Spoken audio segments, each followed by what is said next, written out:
in there. How's it move? It's a lot better.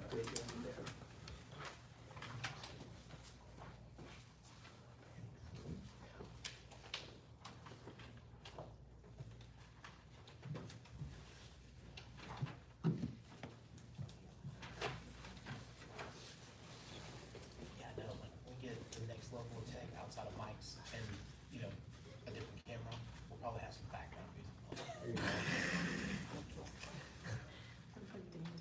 Right. Next level stage. Yeah, now we have a clerk, right, but the clerk's gonna help with that. Wink, wink.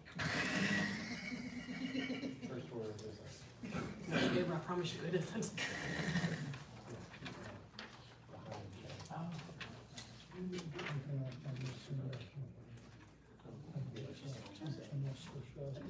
Yesterday. Show me she was going home. Or yeah. Yeah. Stop. Getting all her pre-appointment stuff done. That's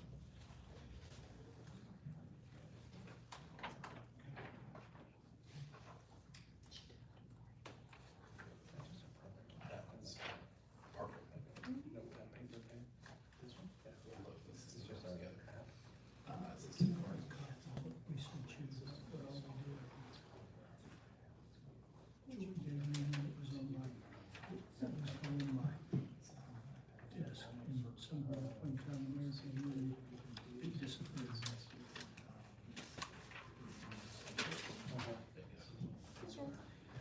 All right, ladies and gentlemen, it is 6:30 on the dot, so we're going to go ahead and I'm going to call to order this meeting of the Mulberry City Council.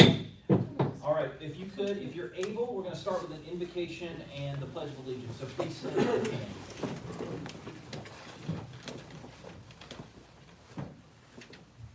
And we're going to begin the invocation in a moment of silence to remember the fallen Gwinnett officer, Pradeep Tamam. So if we could join me in a moment of silence for him.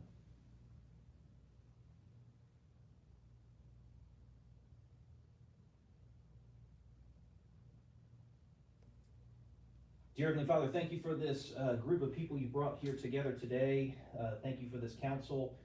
Please guide their decisions to be the best that they can be and to always serve the citizens of the city of Mulberry. At this time, we want to lift the family of Pradeep, the police officer killed in the line of duty. Bless them, be with them, give them your comfort. We also want to lift up Officer David Reed, who was the officer that was injured, who is still undergoing multiple surgeries and is still recovering. We want to, especially today as we remember this moment of sacrifice of these officers, that we lift up all the police officers that serve the city of Mulberry, that serve Gwinnett County, and serve the entire state of Georgia. Give them your safety, give them your peace, and let them know that they have all of our support. We ask this in your name we pray. Amen. Amen. All right, if you can join me for the pledge. I pledge Allegiance to the flag of the United States of America and to the republic for which it stands, one nation, under God, indivisible, with liberty and justice for all. All right, at this time, I'm going to go ahead and call the roll for the city council. We're going to do it in the order of district as we always do. I will start with District 1, Councilman Tim Sullivan. Present. District 2, Michael Coker, that is me, I'm here. District 3, Councilman Kyle Shields. Present. District 4, Mayor Pro Tem Michael Rudnick. Present. And then District 5, Councilman Doug Ingram. Present. All right, if we could notate, who's taking minutes for us today? Kelly. Thank you, Kelly. Kelly, if you could notate that all 5 council members are present. Good, thank you. Okay, this will bring us to item E, which is the mayor's opening comments. I kind of touched on the first thing that I wanted to talk about in the opening invocation. Obviously, the city of Mulberry, weeps with the police family here in the Gwinnett County Police Department at the loss of one of their officers. Obviously, it's just a constant reminder for us that these individuals put their lives in danger every single time they go out on the street. And sometimes we take that for granted. And I think it's moments like this that we realize and how much we appreciate that sacrifice of what they do every day and their families, the sacrifice the families make, that, they're sending fathers, mothers, sons, daughters off to work every day, and they don't know if they're going to come home. And I think that's something that I always want to remember, that here at the city of Mulberry, we appreciate that sacrifice. We appreciate that service to this community. And I just feel compelled to share that with everyone tonight. The second thing, we've got two other kind of announcements on behalf that I'd like to make. The next thing is that I'm pleased to announce is staff has been working very hard on something that's very important to every member on this council up here. And that is the historic preservation of the important archaeological or historic sites within the city. And so one of the things that the staff has worked on to put together is that the city of Mulberry is going to start a historical board. So it'll be the Mulberry Historical Board.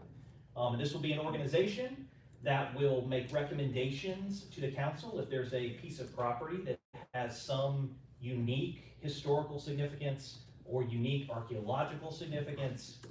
This board will serve in their capacity to make recommendations if there's any changes or modifications that are going to take place on that property. But not just that, it'll be preservation too, to preserve important places within the city. And a lot of people don't know that we actually have some pretty interesting sites right here in the city. The Stansels do a phenomenal job of keeping us informed about those sites. So that's something I'm very excited about. I know it's something that's really important to every member of this council up here. And so I want to thank staff for working on that. So stay tuned, there'll be more details that will come out of that. If you're someone who thinks you might want to serve on that, obviously there'll be discussions about that. But as we move on over time, that will be something we'll continue to develop. Lastly, we are going to save the appointment for this individual until our next meeting.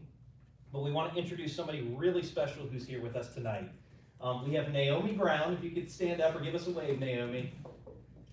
So Naomi has agreed that subject to the appointment that will occur, that she will be the new clerk for the city of Mulberry. And Naomi comes with a wealth of experience. She currently works at Chambly, right? She has extensive municipal knowledge.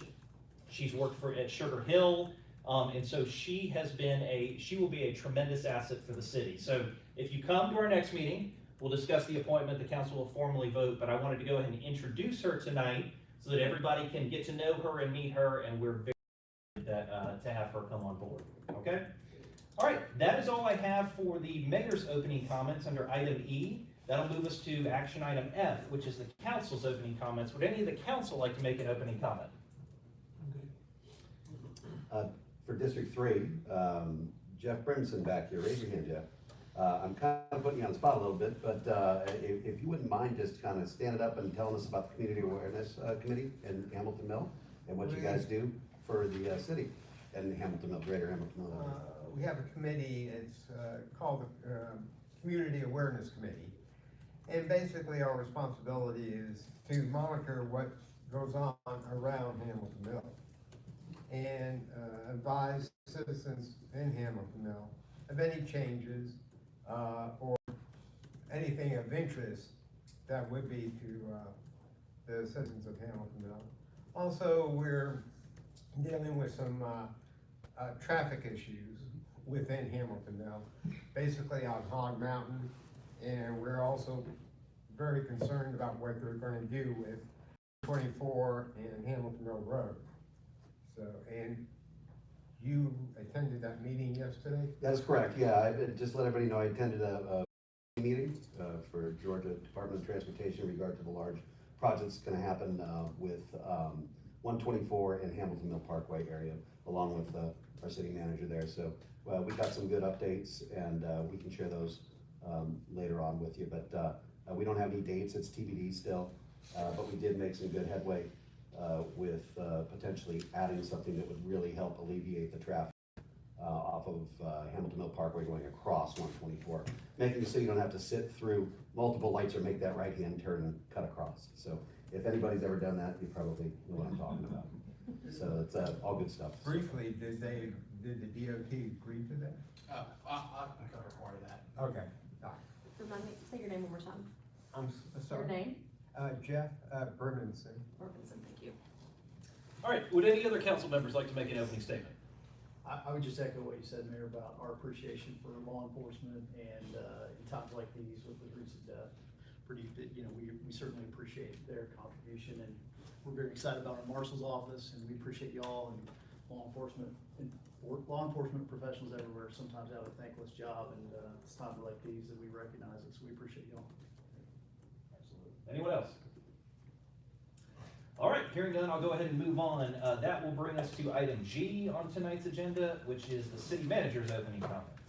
So I have two things. The first thing is we want to let everyone know, if you've seen on Facebook or anywhere else, we're getting ready to put this out a little bit further, but we will have the inaugural State of the City address.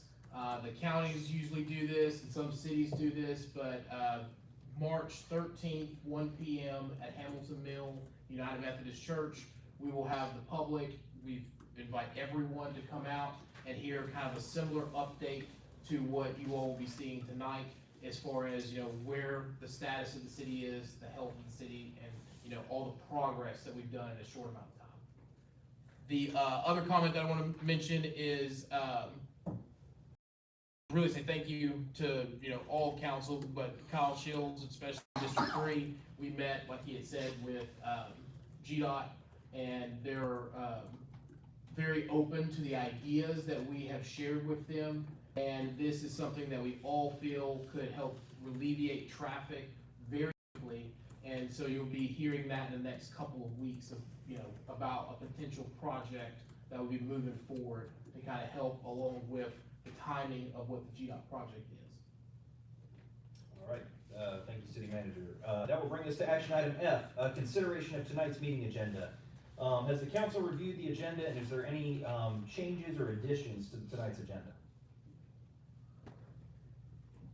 Hearing none, I will go ahead and make a motion to adopt the Mulberry City Council regular meeting agenda for February 5th, 2026 as presented. Do I have a second?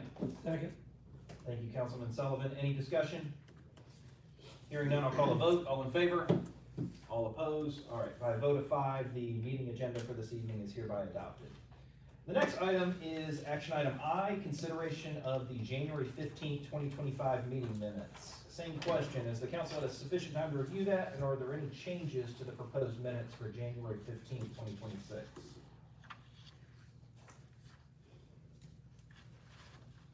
All right, hearing none, I will make a motion to adopt the Mulberry City Council regular meeting agenda minutes as presented for January 15th, 2026. Do I have a second? Second. Thank you, Councilman Shields. Any discussion? Hearing none, I'll call a vote. All in favor?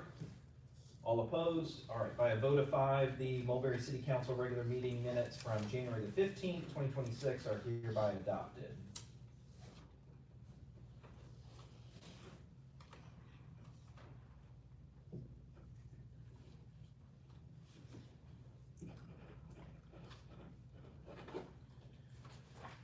All right, ladies and gentlemen, that brings us to item J, which is our public comment section. So this is a section we reserve for the public. If anybody would like to make and address the council, now's the time to do that. We limit public comments to 2 minutes, and the council is not permitted to respond to you, but we will listen with intent. Is there anyone here that would like to give a public comment this evening? All right, hearing none, I'll go ahead and close the public comment section J. That will bring us to section K, which is a second read and a public hearing. The first case on the old business is CIC 2025-07-1362. At this time, I will go and turn it over to staff. Ms. Kiefer is here. Thank you very much, Mr. Mayor. So the request that you heard first on January 15th of this year is for a change in conditions. Is for a change of conditions that apply to the property at 3517 Bailey Road, and the case number is 2020 change in conditions 2025.07.1362. The application was originally heard by Gwinnett County in 2021. It was a rezoning case at that time from R100 to R75, and as a function of that, there were 6 conditions applied to the rezoning. The applicant has come before the city of Mulberry now to amend the first 2 conditions, and because those are conditions applied from a legislative process, they have to come through the same process to be able to alter them or amend them in any way. So those first 2 conditions make up One, a requirement, a condition to a site plan, and then the other one limits the number of lots to 3 lots, kind of regardless of any other development requirements. The applicant is requesting to amend the site plan and allow 4 lots where 3 were originally approved as part of that rezoning. The applicant will meet all other zoning regulations, including minimum lot size, minimum width, and so they are coming in just to change those conditions. Planning Commission heard the case in December of 2025 and recommended approval with staff's conditions. And staff's recommendation, because of the consistency with the suburban transition area in the comp plan, as well as a review of the other criteria, staff recommended approval. First, where the proposed development is in conformity with the site plan dated November 2024, and that the use is limited to the single-family residential dwelling units, attached units, and changing that original limitation on 3 to 4.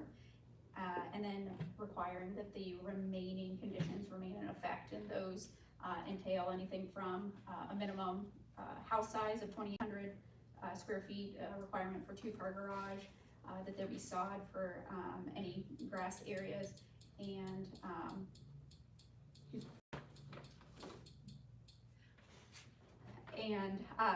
that they are, and that is it. Yes, that is it, thank you. So staff is recommending approval with these conditions as altered. So, any other questions? All right, is there any questions for staff on this? Just a couple quick ones.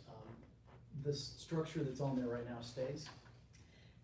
Currently, yes. So to be able to move forward with an actual plat application, they'll have to demonstrate, and you can kind of see the setbacks and things, demonstrate that that structure that's there meets all setbacks and things with the new lots. So if it does stay kind of long-term, then they'll have to demonstrate compliance. Okay.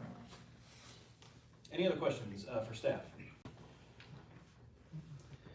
All right, thank you, Ms. Kiefer. At this time, we have a public hearing for this matter, and so what that means, correct? So we're going 5. we had a public hearing on January 15th, so if there's additional public comment, we can hear that today, but we don't need to do a formal public hearing. Okay, we can do that. I'll just open it up a little more informally then. Is there anybody here who would like to speak? Let's start with those in favor of this proposed change in conditions. Would anybody like to speak in favor of it? Is the applicant here tonight? I'm the applicant. Okay, thank you. I'm in favor.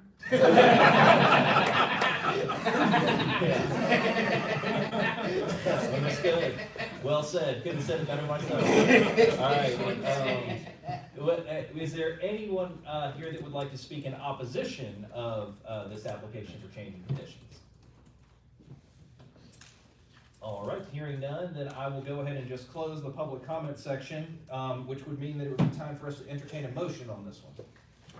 Mr. Mayor, I'll make a motion to approve case number CIC-2025-07-1362 with recommended staff conditions. All right, we have a motion to approve with the recommended staff conditions. Do I have a second? A second. Thank you, Mayor Pro Tem. Any other discussion from the council? Hearing none, I will call a vote. All in favor? All opposed? All right, by a vote of 5, application number CIC 2025-07-1362 is hereby adopted with staff conditions. Thank you all. Thank you.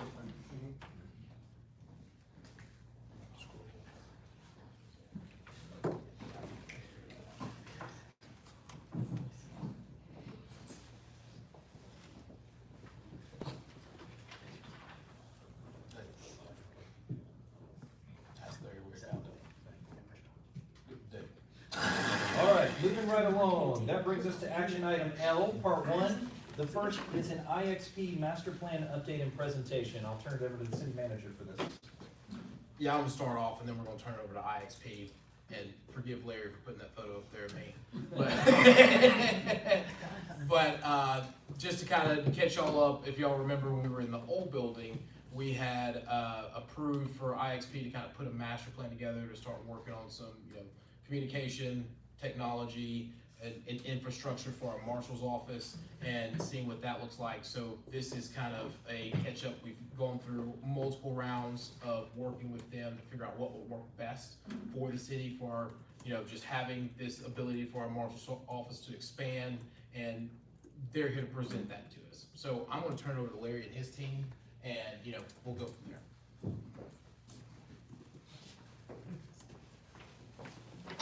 Thank you, Mr. Palmer. Mayor, council, thank you very much for some time to chat this evening, senior staff as well.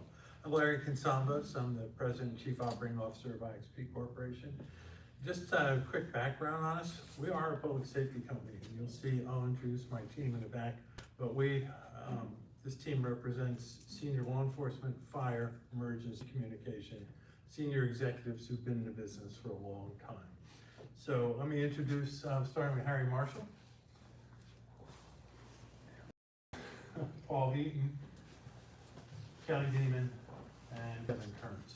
This is a team that worked on building master plan. I think I've spoken to a couple of you, Mayor and Councilman. We're a public safety company. We're headquartered in New Jersey. We've been in business for 26 years.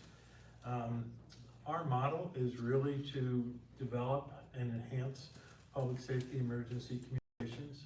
And we have been working on scalable projects from NYPD in New York City to a number of college, university, medical around the country.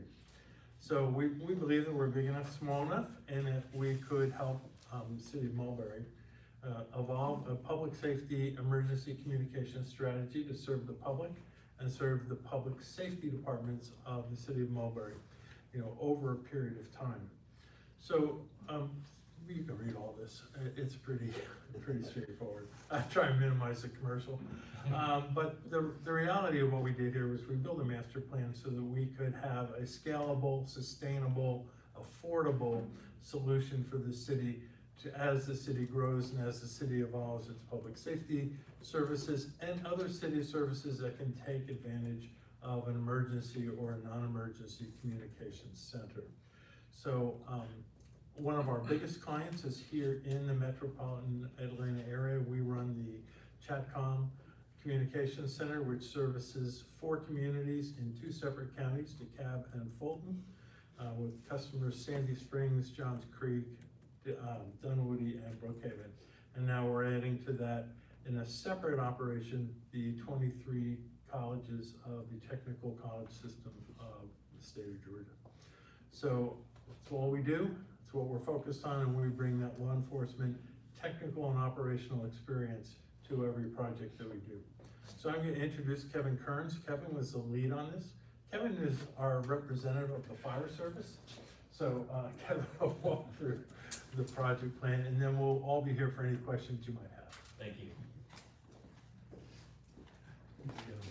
Yeah. That's now quite a few years behind in my experience. Thank you very much. This evening I just want to cover some key points on the work that we've done with the city manager and the chief marshal and the city, as we've tried to put together a strategy of a concept of operations that we feel can meet your current needs for the marshal's office, and as Larry mentioned, grow and expand as you need to grow and expand over time. So we've tried to be very careful in the way we've envisioned this, that we not ask you to overspend on any capital investment up front until you know exactly the direction you're going to take over time from the law enforcement perspective, but also recognize that as your marshal's office expands either hours of coverage, days of week, that type of thing, that we can provide a comm center environment that can support them at whatever scale they operate at, including special events, weekends, holidays, special event types of things that go on, so that we can provide staffing for that communications function in your facility with your people, operating as a cohesive team. So what you'll see outlined in the concept of operations slides explains that. We've looked at solutions that will, like I say, minimize your capital investment upfront, not put you in a position where you're having to spend the large capital investment to establish a full-blown 911 center. So leaving the 911 operations and that emergency dispatching for law enforcement, fire, and police still integrated within the county's operation as it is today, but putting in place an operation supporting the marshal's office and the city that then can be aware of everything that's being done by the county within your city and make sure that your people are aware of those activities. You know, dispatch to them if your protocols call for them to be dispatched, or at least make sure they're aware that a traffic stop is occurring or an accident has occurred or whatever, so they can just have that awareness of the things going on across their community as they're out doing other things during their day. All of our people, and Kelly will be running up the operational side of this. Paul and I are working on the technology and startup side of this, but all of the people are going to be trained just like we do for our 911 full-blown operation. So they'll be, you know, public safety trained, they'll be CJIS certified so they can handle criminal justice information at whatever level the marshal wants us to handle for them. Often that involves things like running names and plates and that type of thing as they go about their business. So all of our procedures will be set up as if you were a fully established law enforcement agency with an emergency communications comm center. And then if you decide over time to change the function of the marshal service, expand it, whatever, we'll be able to adapt from there and add that functionality. From a technology standpoint, if you go to the next one, I won't dwell on the specific technologies that we're going to use. We've selected, again, an approach that will minimize the capital investment. We'll be utilizing technology or systems that live in a cloud environment so that we don't have to invest in server racks and heavy-duty capital infrastructure for your operation. We'll be doing it over a standalone network that will be established for that comm center. So it won't be running on the city's network. It'll be a standalone network that's built with security and redundancy, so it'll be up and running irrespective of anything that might happen with the city network environment. And we've found a couple of products that will allow, excuse me, the creation of a private communication group within your city marshal's personnel that's totally separate from anything that could take place with the county. So you'll have your own method of communication with your people that isn't dependent on any relationship or lack of relationship with the county that may take place in the future. The technologies that we're recommending also allow, if you will, the word tracking, but it'll allow us to know where the officers are and allow them to know where each other are. So during their workday, they'll have that situational awareness of where the other people on duty. If you go to the next slide, and I presume you're getting paper copies of this or Yes. copy the packet? Okay. We put a very simple network diagram in there so you can kind of see how this is envisioned. And you'll notice it runs totally parallel to the operation taking place on the 911 side.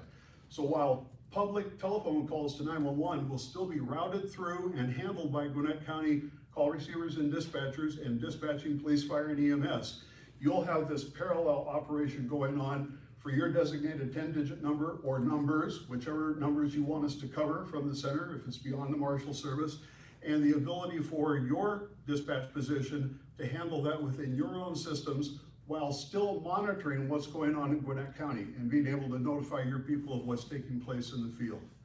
So that's the approach that I'm sorry, sir. Oh, I thought I heard a question.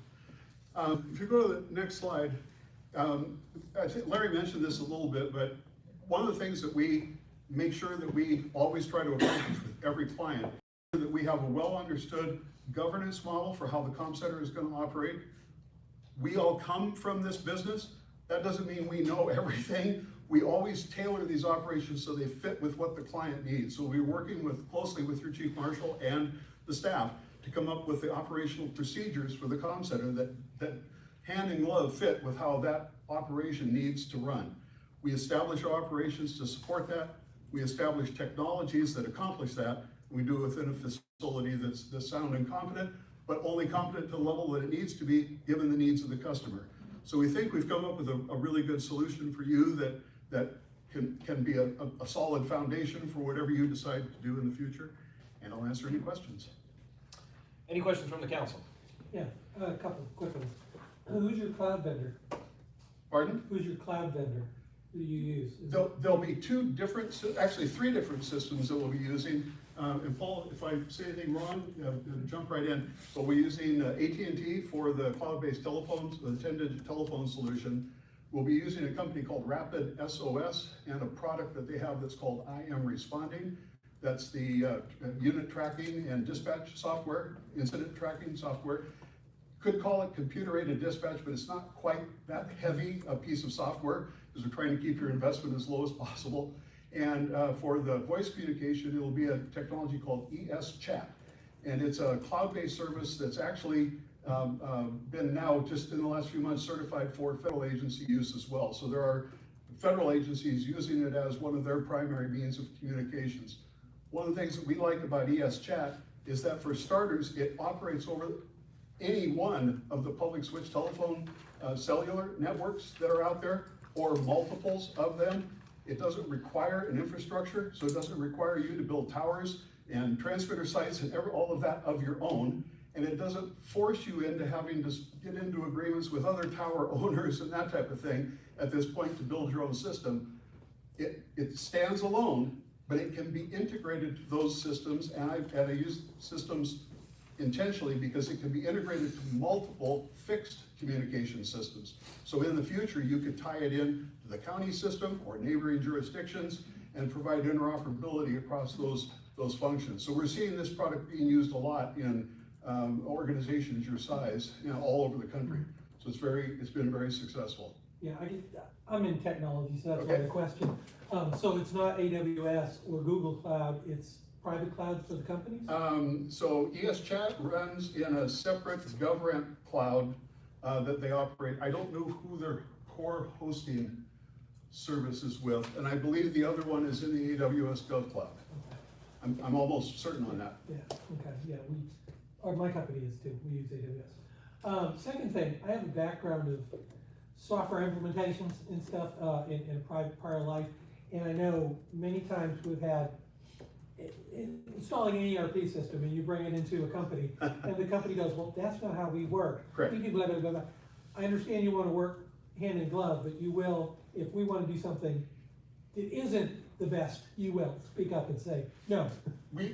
We won't say no Okay. necessarily, but we will say, we haven't necessarily seen that be successful. Can we help you find a more successful outcome? I want to chime in real quick. Yeah. And I will say that they have been absolutely phenomenal to work with, because it is that type of relationship to where if they think that we're thinking something in a bad direction, or we may be moving too early on something, they have said, no, this is probably where y'all need to be. You can scale to this, you can't scale, take some time with that. So I will say it's been absolutely phenomenal to answer, to address that question. I've seen some companies muck up installations because It is not they been thought like how that to at do it their way. So Yeah, I think I probably went a little too big initially. I was like, no one. we like people with vision.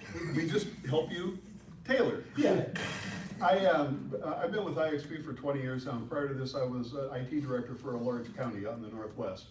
And of the years that I had in that, my biggest pain was a big ERP implementation. So I understand exactly what you're saying. Yeah. Other questions I can answer? Yes. Yeah, so, like with fire service EMS, Uh-huh. at least what I understand is they use the radio systems with the 800 megahertz going back and forth, whatever it might be. Correct. When you said that the systems are parallel, is this a new technology? Obviously, it's cell-based. It's actually not new. It's getting much more attention now because they have made it through all of the federal security provisions. I couldn't tell you what the RAMP stands for in the FedRAMP program, but it's all of the encryption and security requirements that they have to go through to be able to be used as a communications platform for the federal agencies, and they've recently been successfully listed. ES Chat has been used by a large number of radio system owners, like Gwinnett County, other county and statewide radio systems, as a tool predominantly deployed to command staff and administrative staff who don't want or need to carry a big public safety radio on their belt. They just need something that literally can slide into their pocket and yet still be able to communicate on their secure networks. So it's been around for a long time. I've actually been involved in implementation of it on 3 different systems in other parts of the country. And the users love it to the point where they sometimes start abandoning their radios and just using the cellular tool. Because literally, as long as you're connected to one of the cellular networks, and you can, your phones could have 2 separate SIM cards in them, so you could be on 2 separate networks. You literally could communicate from anywhere in the country and many places in the world if you needed to. In regard to the continuity of communication between the dispatchers of using the megahertz radios versus the cell service radios. Right. Let's say a marshal is out on a call, is having some issues, is he going to have to go through each dispatcher for it? Or will they have to have an old school style scanner to listen to all the channel? Well, it wouldn't be an old style scanner, it would actually be a radio or 2 on the Gwinnett County system, actually hard installed at the comm center, so they could hear the specific talk groups that they need to for those operations. I know there had been some past discussion about maybe establishing a relationship with the county for radios for the field units where they would hear it firsthand. That's what I was wondering. So the way we envision, and we can adapt this however, one of the things we understand in your situation is almost week to week, if not month to month, something's gonna change. There'll be a new assumption or a new reality that we have to deal with. So where we're at right now may not be exactly how it gets configured once we're underway. But the way we've envisioned it now, we'll have those radios in so that your dispatcher can monitor that and relay it to the marshals on duty if they don't hear it themselves. And even if they've already heard it, it's just a good backup of, we've been aware of, they're responding to such and such type of incident. And then we can track that incident, we can track when your people arrive, we can track when their people arrive, start to develop some data that can help you understand how responsive they are, where incidents are occurring, see the patterns, that type of thing. I can imagine how difficult it is as a new city to make decisions about things when you don't have a lot of data. And there wasn't a lot of data provided by the county. So we're using our best instinct based on what we know from, as Larry said, we've had, I think we're at year 18 now or 17 with the Chatcom operation. So we've got a lot of experience with Sandy Springs and Johns Creek and Dunwoody and Brookhaven. And so we have a pretty good sense of how many events are going to take place in your city, but now we'll see what it really is like once we get a comm center in for you. Any other questions from the council? I just Yeah. maybe 2 questions. If you go back to the schematic, Sure. I just wanted to make sure I understood. It's kind of in line, yeah, that one right there. So the top is Gwinnett County, the Correct. bottom is what you're proposing for Mulberry. Correct. Got it. Yeah. In the interaction you're describing is 911 called it Gwinnett County. That resource that's shown in our Mulberry line, they would kind of pick that up Right. through some, okay, and then they're gonna kind of carry the message. As you mentioned, the marshals might also have a radio on Right. band, so, And they may have already heard it. yeah. They may have even come up on the air already to advise us that your dispatcher, that I'm en route to that, house fire, that fire is responding to over on such and such. Right. But that will make sure that both your comm center and the people in the field are aware of those incidents. So if your operational protocol is to respond to that, then we'll be able to track your units all the way through that incident, track their times, their status, that type of thing. One of the things that came up that is maybe just to provide some color on why, we're even looking down the path of this is, and I remember in talking with Larry, is that the data side that you already mentioned, there's Yep. not a lot of statistical information that we're able to get regarding calls, nature of those calls, et cetera. So it sounds like by running this independent layer that we're gonna have quite a bit of metrics, if you will. It'll give us an opportunity for you to know what your people are doing. Yeah. And most likely at a higher level of granularity that would ever be reflected in what they might file in actual incident reports. Because there's a lot of things that a field officer does that don't result in a case report or any kind of a write-up.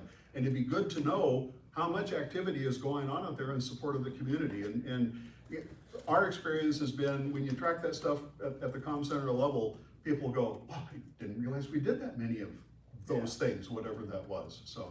Yeah, and I think what's particularly maybe really great for the city of Mulberry is we sometimes lose track of the value prop for the citizens as we talk through this. Yeah. Today, we have no data. Right. We can't tell. So if we have a concerned citizen, it's qualitative. I feel like they didn't respond quickly enough, whatever. It's all qualitative. Now we can actually move into the world of we're responding in this amount of time. Right, Yeah, right. which is really important. Yeah, great point. I have one question, and that is, what is required from the county to make this schematic function? What is necessary that we as the council would need to get the county to provide, if anything? An agreement to operate a minimum of 2 or 3 radios on their system so that we can track they're called talk groups on these trunk radio systems. We use maybe the word channel, but it's the actual group that all those radios talk on. And there'll probably be at least 2 that are primary for your area, one for law enforcement, the other for fire EMS. If there's 3, then maybe we should have 3 radios there. We've only shown 2 in the notional diagram because that's probably gonna be enough to start with. But those systems are not only private, but they're secure. Those radio systems, you can't just go buy a scanner and put them on. You have to have a radio that's actually authorized to be on the system, so it'll actually receive the transmission. So it would take an agreement for them to allow those to be on. That agreement could go to the point of, could we talk on that channel as well? Could the dispatcher talk on that channel back to their dispatcher? Could that be tied through ES chat to their system so that the officer in the field could talk to them? So it's all those kinds of variables that could be addressed if they're willing, if you can reach an agreement. Okay.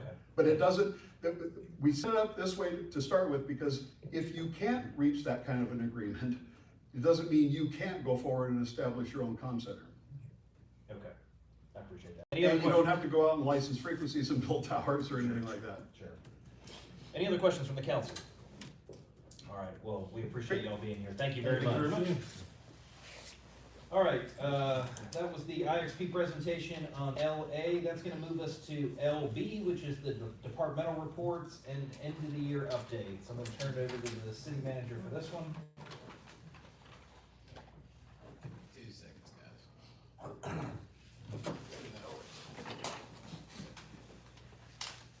Awesome. Go ahead, this is perfect time. So, here's how I want to start.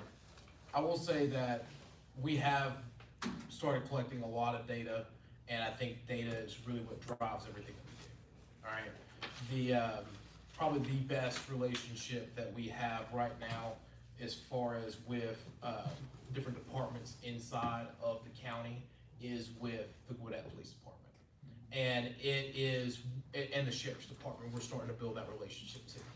The big thing for us is that we have highly trained, post-certified officers already in our marshal service. We are building out our civilian division for code enforcement, and then as we grow, we want to continue to be an assistance to Gwinnett County Police Department.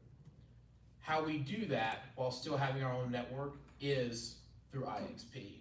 You also have on the agenda tonight for IGA with Gwinnett County 4 radios, and then these 2 things now go hand in hand, where we have our own communication network that we can build out, as well as continue to move forward with working with the county. That leads to, if you go to the next slide, where we want to start with this. We're going to go through departmental reports, and we're going to give you all a full overview of the first year of the city's existence. And we felt that it would be good to go through this with the public, so the public can kind of see everything that we have done in a short amount of time. We have moved quickly. We have been very innovative. We have been very collaborative. Not just, with not making sure we don't have any silos inside of the city, but with all of the partners from other cities to, partners at the state, and building those relationships with the county. Next slide. So we'll start with administration. In our administrative department, it's myself, legal, Kelly, and Joy, who is, everybody knows Joy, she's the cornerstone of this office, right? Kelly helps with operations, and we have one of the best benefits that most cities don't have, and that's in-house legal counsel. So anytime that I have an idea or anybody has an idea, we can, communicate with Bill or Michelle and make sure that what we want to do is not only proper, but it's structured properly, that we can make sure that we continue to be innovative. As you all know, when we had our first retreat, we were able to kind of pull with you guys, with the assistance of the Carl Vinson Institute, and get together what our mission and vision states. This will be very prominent to the public as we continue to build out what the structure of the city is. Because Mulberry is going to continue to be innovative, intentional, and still rooted in the history that is here at the city. Next slide, please. So let's start talking about some of our administrative goals that we have completed. Muni Code is probably the biggest thing that we got started and we will be completing. Well, actually it is completed, we're just waiting on them to upload it. For those of you who don't know what Muni Code is a kind of a ordinance and code warehouse that allows you to do keyword searches on any municipality or jurisdiction, political subdivision inside of the United States. This is where most people go if they have a question outside of doing an open records request or calling. That's major for a city of our size, because what that means is that brings down our call volume. That means people have a resource that they can use that's similar to every other jurisdiction inside the country, not just the state. The next thing is Just FOIA. Just FOIA is a software system that allows for open records requests and the tracking of open records requests.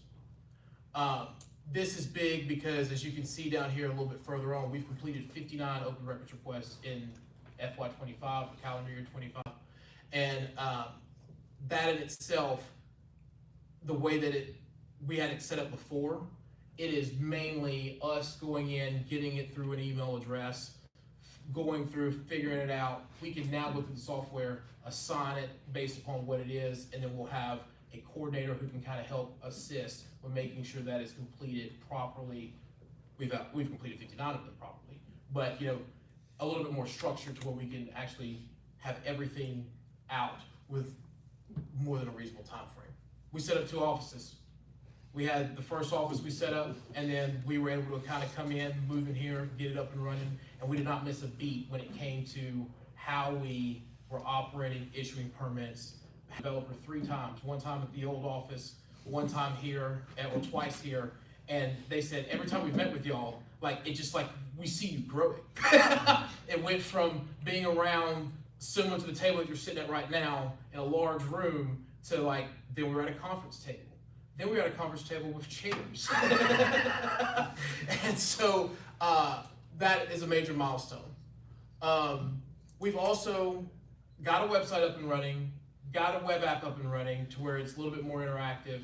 We've added our future land use map on it, and the next big jump that you'll see there is we're doing a complete overhaul of our website to update it, add pages, make it a little bit more user friendly.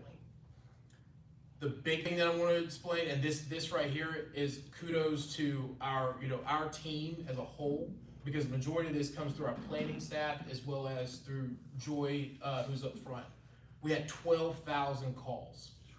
12,000 calls inside the city of Mulberry. We had 353 hours, 34 minutes, and 43 seconds with an average of under 2 minutes per call. So that kind of tells you, these aren't someone being on the phone for hours at a time. This is someone who had a quick question, we were able to address it, we would continue to move, and then do callbacks.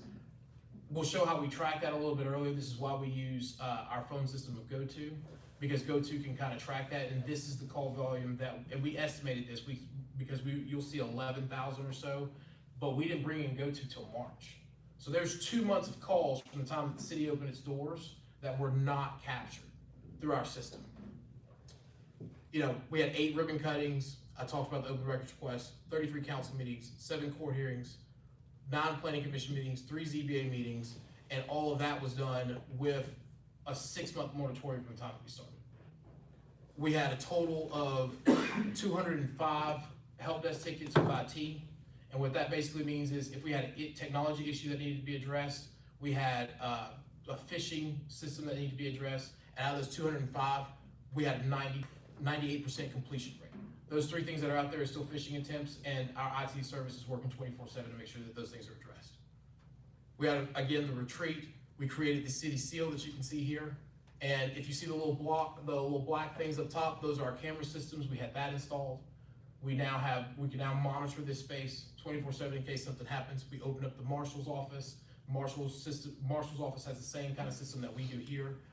And then we were able to get into a major publication, not just the Gwinnett Magazine, but also the James Magazine, which goes across the entire country to about 30 to 40,000 people. These are major things that through the admin office we were able to complete within really and truthfully about 9 months. And so I'm really proud of our admin team for that. Next slide, please. That's our call rate.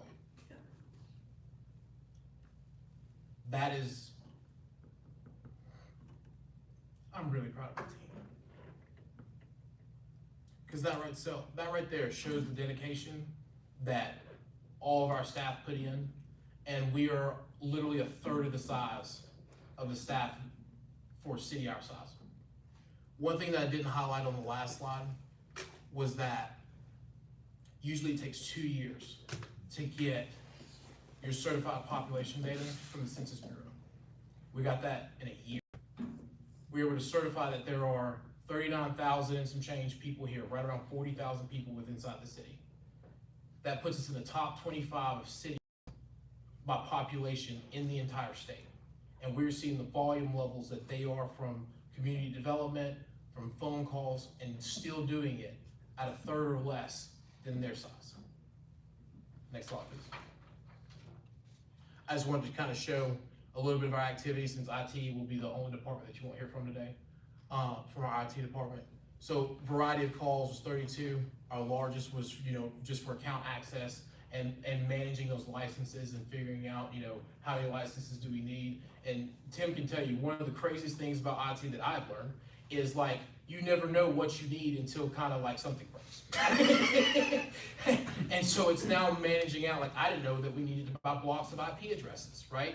I didn't know that we needed certain levels of firewalls. And we have been able to communicate with InterDev to balance that out to where we're not doing random purchases or having delays. We're buying in a certain number of blocks to where if we have, new employees come online, we're not waiting for licenses or, technology or anything of that nature. Next slide, please. So next, I'm gonna turn this over to Rebecca. Rebecca and her team of community development handle planning and zoning. They put together the meetings, they help with getting all the notices out. This is the bulk of what we do. And so I'm gonna let Rebecca go next. Thank you. So this was a lot of fun to put together. I think almost as fun as doing it in the first place, and it was a really fun reminder of kind of how last year went. So, next slide. So the plan was to spend the first 90 days that we were a city putting together, developing different processes, building a permitting software, and then on January 2nd, I got a call from Mayor Pro Tem, Gwinnett has canceled all of our permits. We have to figure out what to do. This is a crisis moment. And so within 24 hours, the team got busy putting together, developing a process from scratch of, okay, how are we handling all of these permits? Let's make up a transfer permit process, and what are all the steps that follow that. So it was definitely an opportunity to pivot and kind of demonstrate what it means to support and work for Mulberry citizens. So from just about day one. Next slide. So like I said, going through this exercise, I think forgot some of the great accomplishments that had occurred throughout the year. Jamie mentioned some of them: 20,000 emails, 12,000 calls, and there's even a lot of that volume that predates being able to track it, talking to data. I mean, before we even got systems up and running, we were receiving, I think all of us were receiving those transfer calls of, all my Gwinnett permits have been canceled. So there's even probably a good bit that happened on your end, as well as, from the staff's end that isn't even tracked within that, if you remember that early panic, understandably so. Next slide.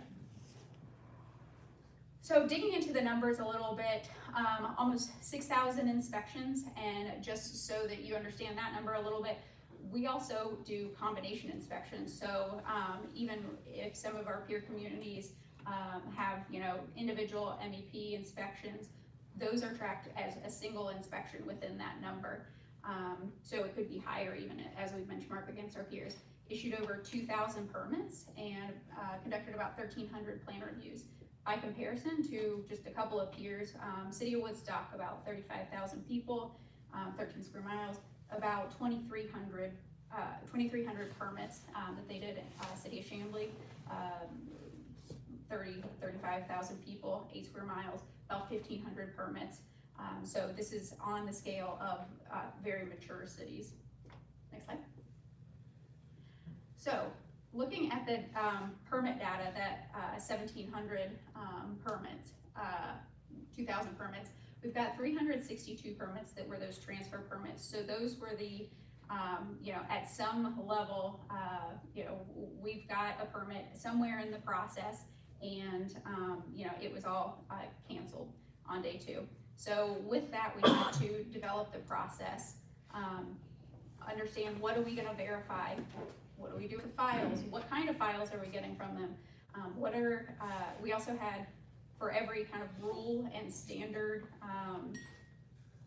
permit that came before us, there were probably 3 exceptions that we had to individually deal with because it was some sort of special circumstance that we had to develop its own process for, and then develop the COs and closeout process, and then also understand with external review processes, or external approvals, what did that process look like from Gwinnett Fire to other external agencies.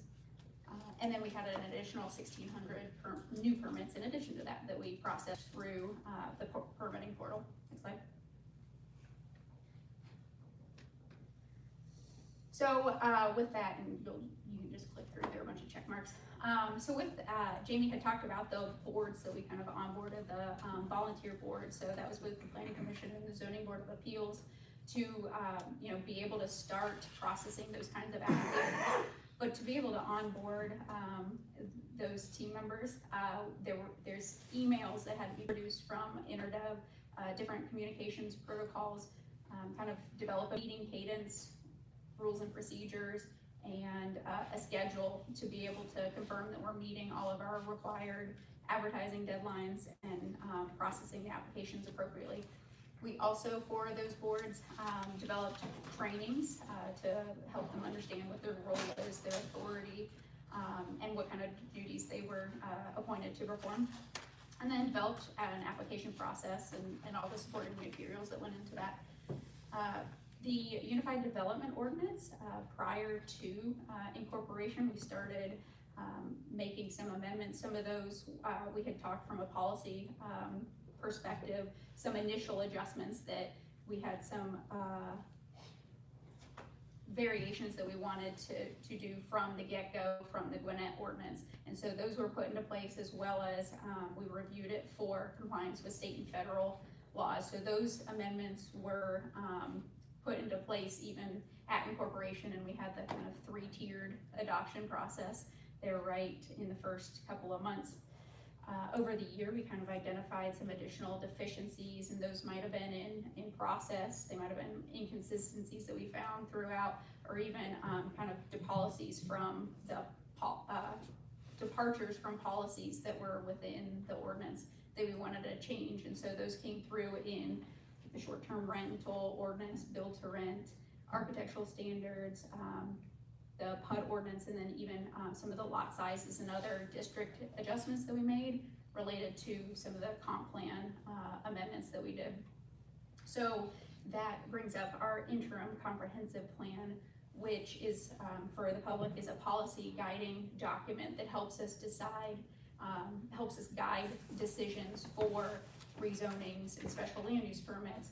And so, of course, we were operating at that point under the Gwinnett comprehensive plan that was not consistent with the city's vision. So before releasing the moratorium for those legislative decisions, we quickly adopted that kind of interim set in place comprehensive plan to be a little bit more consistent with the city's vision.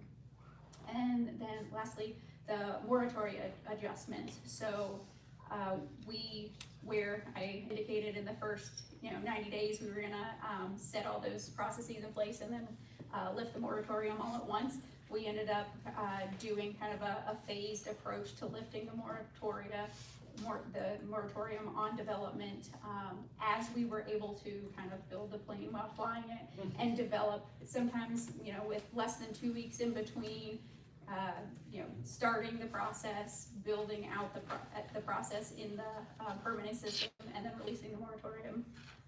We were able to slowly lift the different components of that to be able to bring in revenue and start processing different applications. Next.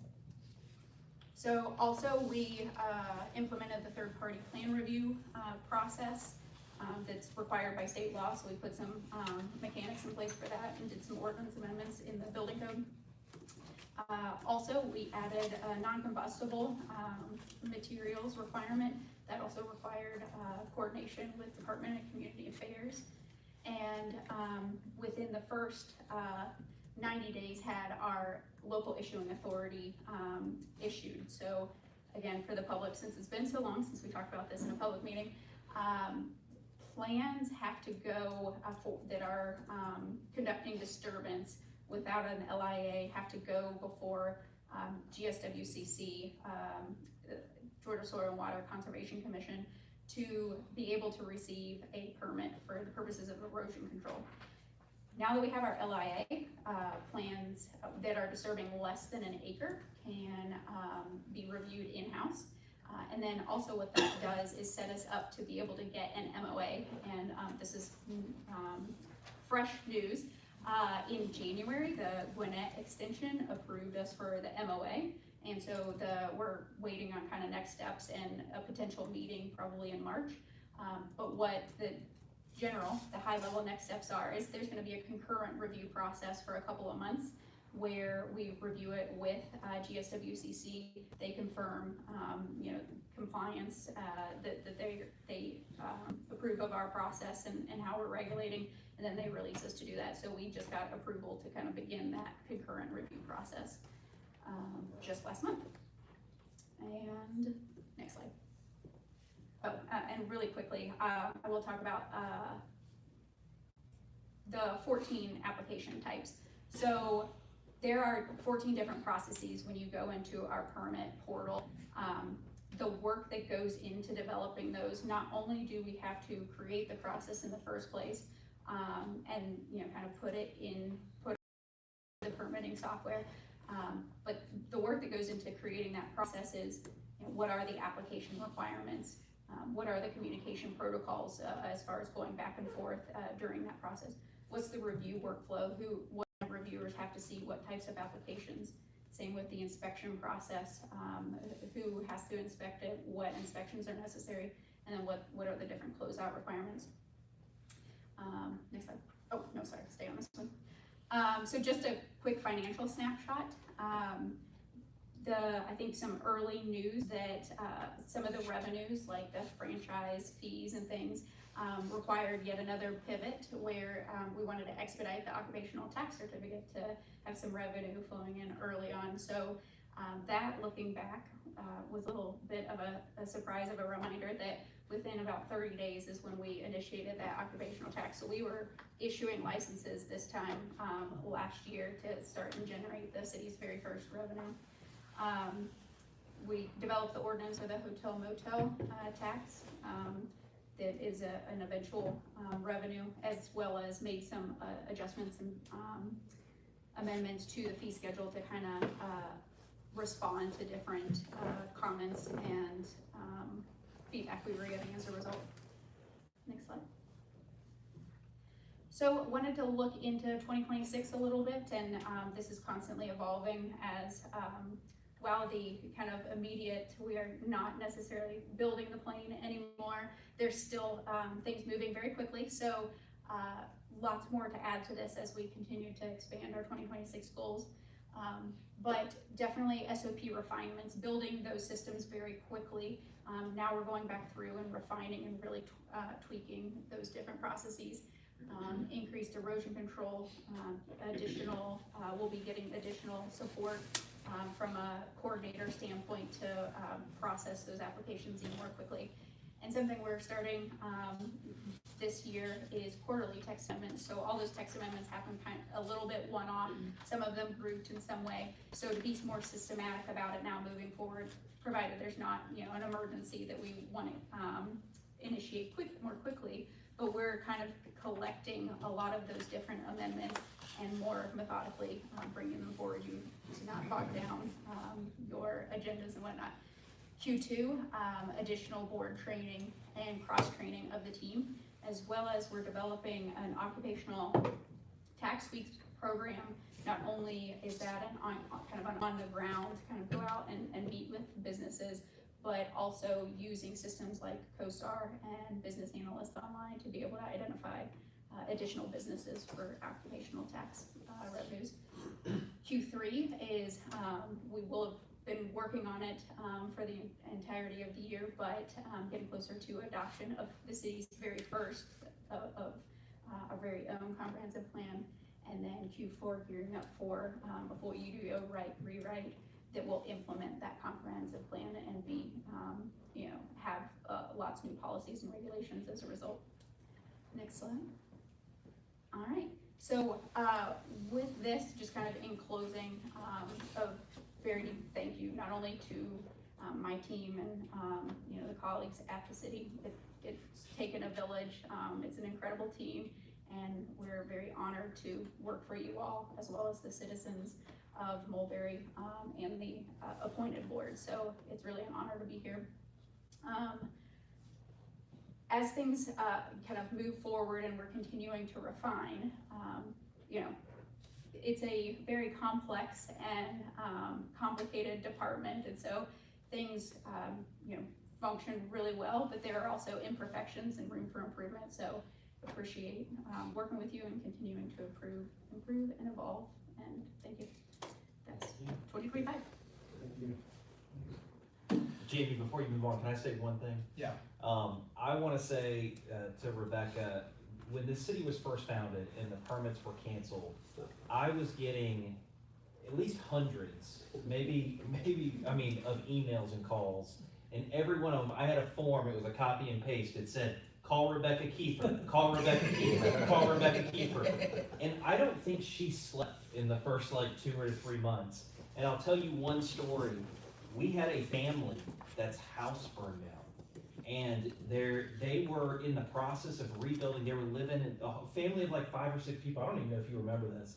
Living in a hotel, and their house just stopped, and they only had so many more days in the hotel. And just what the staff, Rebecca did and CPL did to drop everything when we were in a panic and it was just chaos. I mean, they did a phenomenal job. So I just, from the council, thank you, because this city would not exist without this woman right here. So thank you very much. I appreciate it. All right, sorry, Jamie, I had to say that. No, I mean, I echo all of that. Next, we're going to bring up finance. Next. Good evening, Mayor and Council. Ken Dandy, Interim Finance Manager, and to talk about some fiscal highlights, fiscal year 2025 financial highlights. Starting first of all with the revenue sources for the city. First, we have the title ad valorem taxes, which is collected monthly.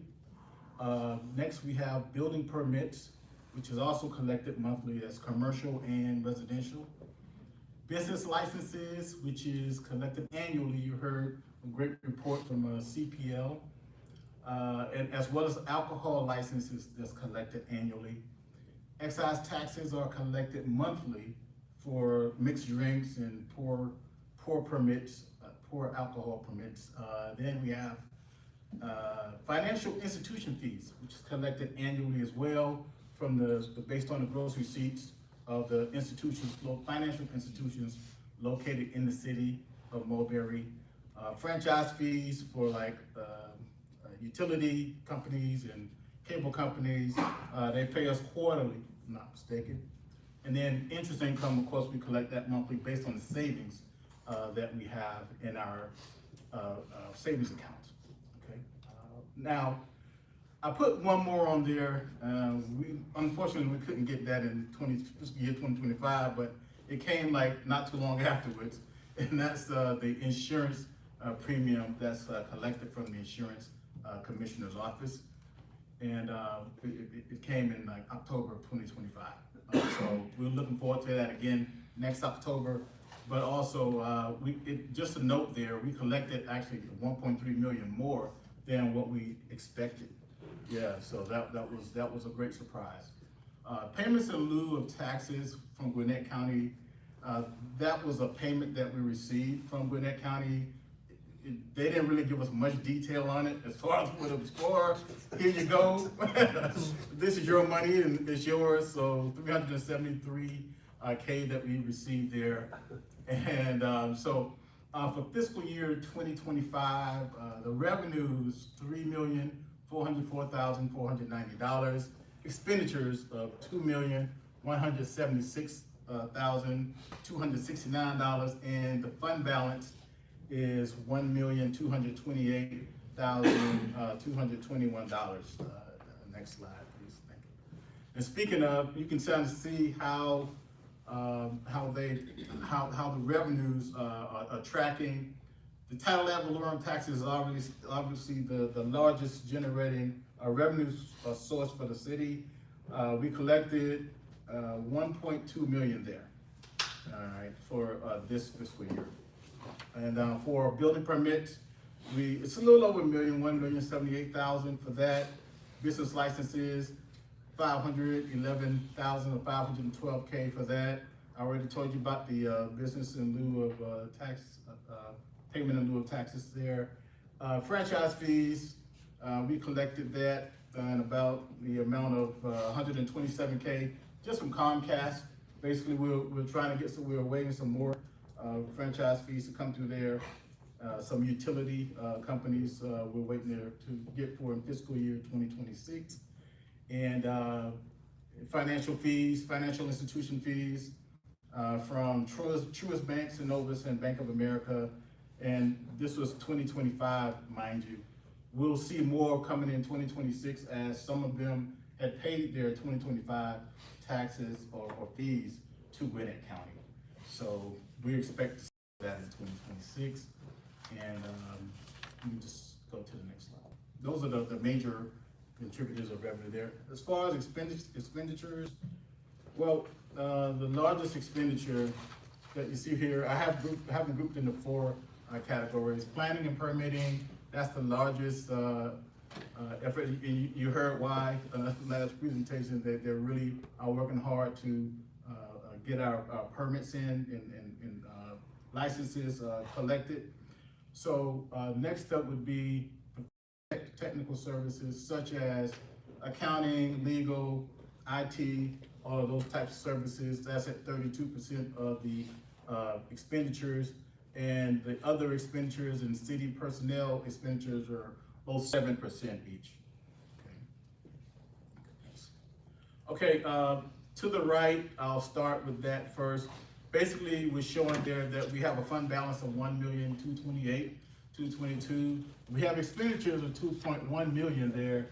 We're just saying that the fund balance will cover 77% of that, and which is equivalent to 9 months worth. That's just on the fund balance alone.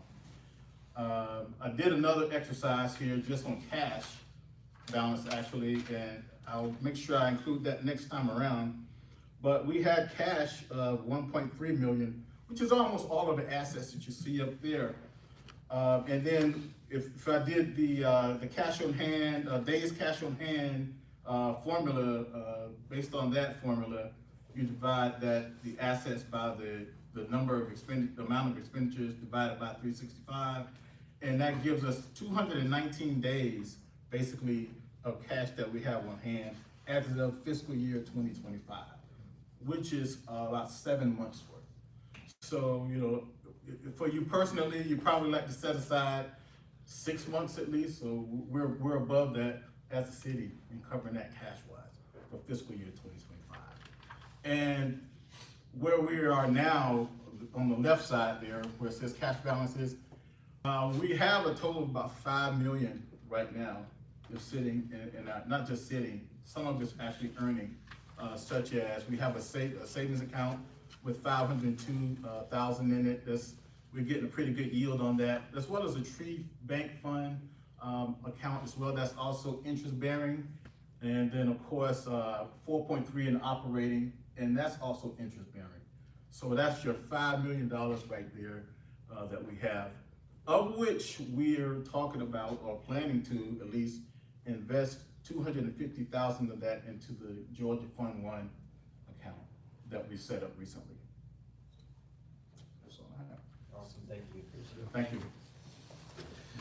Next, we're gonna have stormwater, and Harry's gonna give a presentation. I wanna kind of preface this with this. A lot of this is data that we have recently met with Gwinnett County to pull the data. We've really just kicked off our stormwater operations as of the 12th, somewhere between the 12th and 16th of this month, right? So we are really gearing up to take on calls for stormwater, handle stormwater. So a lot of what you're gonna see is what we're gonna be responsible for, what we're projecting to do. It will actually be in FY27, and then things of that nature. So I'm turning over to Harry. Good evening, Mayor and Council. So we met, the mayor signed a letter, and we sent a letter to Gwinnett County saying that we're going to take over the stormwater on November 1st. And, we waited, and then finally, we went, city manager and I went and met with Gwinnett County staff on January 16th, and we had about an hour and a half of the meeting. We discussed about how they are providing stormwater services to Mulberry citizens. And finally, we dropped off a 2 terabyte drive, and then I picked it up last Friday.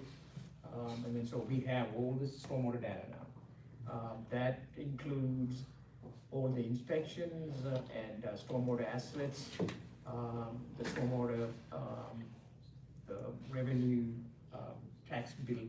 We can generate our own revenue bills and everything. So, and the assets that we took over, or we have taken over now, is it's about 123.87 miles of conduits.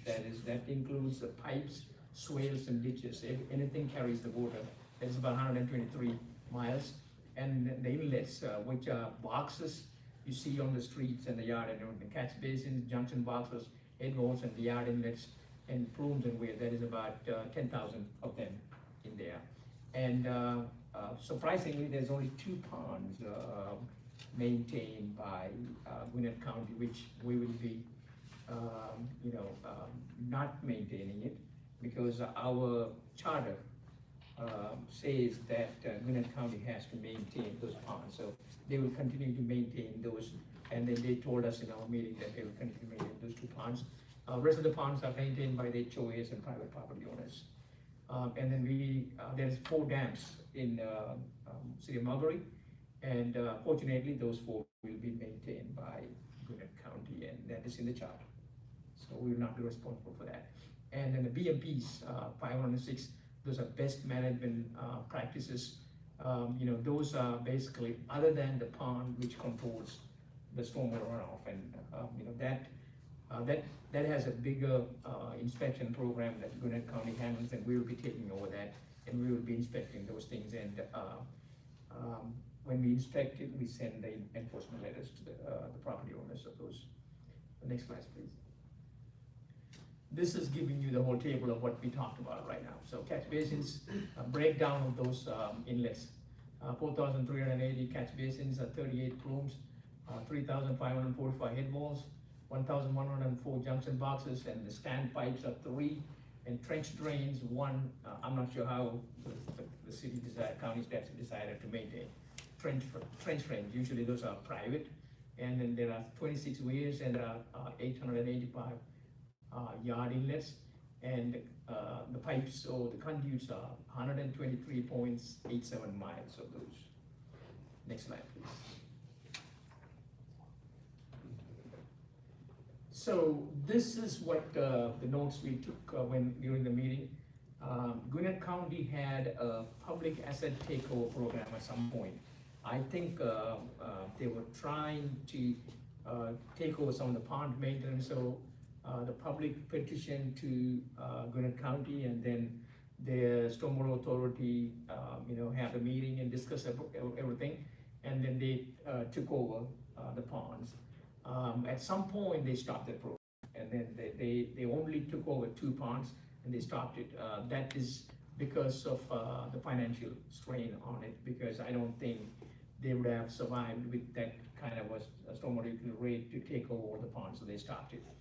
And vegetation removal, mowing, and trash pickups are the responsibility of the homeowners association. Outlet control, structural repair, and other major repairs are responsible to Gwinnett County now. We will be taking over that function. Almost all the ponds are maintained by the homeowners associations or private homeowners. The Gwinnett County sends enforcement letters for non-maintenance issues.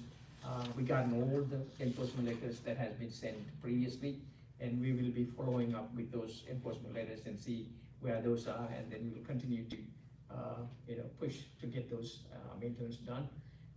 Gwinnett County had a facility acceptance program, I just like mentioned, took over 2 ponds. All the other ponds are privately maintained. County perform inspections, and we will be taking over that. And then the vegetation, I just mentioned that. And then there are 4 dams within the city of Mulberry. Based on the city charter, they are going to be maintaining it. 2 of those dams are under NRCS, as in Natural Resources Conservation Service jurisdiction. That is NRCS N11, and then 7, that is Mineral Springs Road is 1, and Oak Forest Lane. Those are the street names next to those ponds, and the other 2, Lower Tuggle Road and Upper Tuggle Road, those are actually in Gwinnett County property, and they will continue to maintain those 2 dams. Next slide, please. And this is to give you a summary of the revenue and how we're going to do this. We took over the program, how we're going to do this program. Stormwater utility bills are included in the tax bill. Gwinnett County Water Resources Department uses IT department contract. So there is a contract the IT department has. They have hired a company to fly over the entire county. They do the imaging of the entire county. What that does is that captures the impervious area of the impervious area means your houses, driveways, anything concrete or anything, obviously the water cannot penetrate through, that is impervious. And that happens in early January to February. Right now it's happening now. And then once that is done, the company passed the polygons to Department of Water Resources, and then they do the QA/QC on it, and then if they have some doubt about that, they will physically go and look at it and adjust it. And then Gwinnett County has a stormwater credit program. It is well documented program. Say if your HOA invites you to do this little pep talk in the HOA, they get a credit. And then if you do some cleaning of your ponds and remove the sediments and all, you get a credit for that. That is basically you are restoring the full capacity of what that was designed, so you get a credit for that. So that credits is worked out in when they get the polygons, and they have a rate that there's a rate there. We gotta adjust that rate. Well, I was gonna wait for you to finish. So there is one thing that did not make the edit of the presentation from when we converted the data over. The rate is actually $2.46 per 100 square feet. So you can also see that on side of your property tax bill. So this is a rate that Gwinnett County has talked about because they're talking about increases and things of that nature. That is not our rate. We will keep the stormwater rate the same, and those numbers that are there match what the rate is for a $2.46 per 100 square foot rate. So what we're saying in that is we plan on honoring everything as it exists. We will evaluate the data, and then we will make adjustments after either the county does it or once we look at it. So the rate still will be 2.46 and we will honor those credits. So in 2027, when we receive those funds, that is what we project our stormwater revenue to be, is 1.9. Yes, going back to, this is actually 2025 numbers, $2 million, and the credits were about $100,000, and then, so the final revenue is $1.9 million. We have 15,874 parcels within City of Mulberry's boundary. This includes everything, the ones with the impervious area and one without the impervious area. So, you can see that 83,743,906 906.27 square feet of impervious area. The way they bill is that, say if you have say 180 square feet of impervious area, they bill it for 100 square feet of impervious area. So they are rounding it down to the hundreds. So the rate city manager mentioned is per 100 square feet of impervious area. Obviously Gwinnett County has a stormwater authority, and they are going to go through this study with the authority, and then if that is approved or adopted, and they will adjust rates. But right now, the rate is going to be what the city manager just mentioned.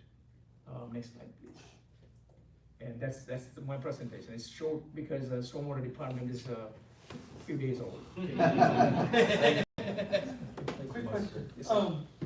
I'm assuming we're taking all of the rules that Gwinnett was, so like large lot discounts, things of that nature, we're gonna still apply that to our stormwater bills? As of right now, yes. Good. We're currently evaluating all those policies with legal, and then we'll assess that, and then we'll bring that before you all in the public for, some public input, things like that, before we make any adjustments. But as of right now, we're adopting, those policies as legal sees fit. I'll say it that way.